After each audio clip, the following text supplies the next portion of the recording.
क्या आप जानते हैं भगवान शिव की एक बहन भी थी, लेकिन आपके दिमाग में ये सवाल आएंगे कि शिव जी तो अजन्मे थे, अनादि हैं, लिहाजा उनकी बहन कैसे हो सकती है।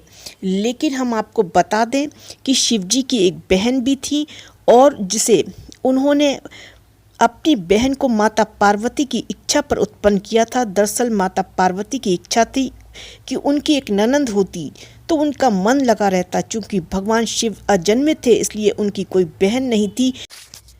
पार्वती जी बहुत उदास हो गईं और सोचने लगीं काश उनकी भी कोई नंद होती। इस पर भगवान शिव ने कहा मैं तुम्हें ननंद तो लाकर दे दूं, लेकिन क्या ननंद के साथ आपकी बन पाएगी। पार्वती जी ने कहा आखिर मेरी अपनी ननंद से क्यों नहीं बनेगी। भगवान शिव ने कहा कि तो ठीक है देवी, मैं तुम्हें ननंद लाकर देता हूँ। उन्होंने अपनी माया से एक देवी को उत्पन्न किया।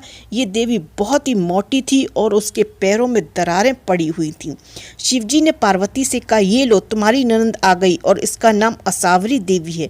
देवी पार्वती अपनी ननंद को देखकर बहुत खुश हुई। उन्होंने तुरंत अपनी ननंद देवी असावरी के लिए भोजन बनाने लगी। असावरी देवी स्नान करके आई और भोजन मांगने लगी।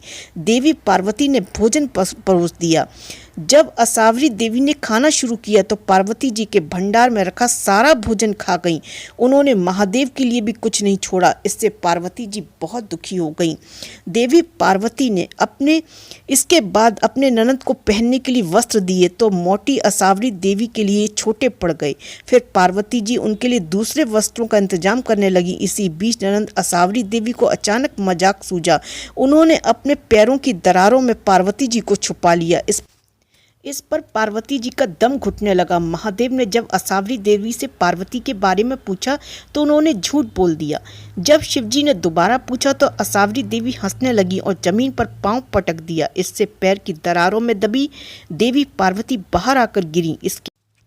इसके बाद पार्वती जी ने महादेव से कहा इनका विवाह कर जल्दी से विदा करो आप इन्हें।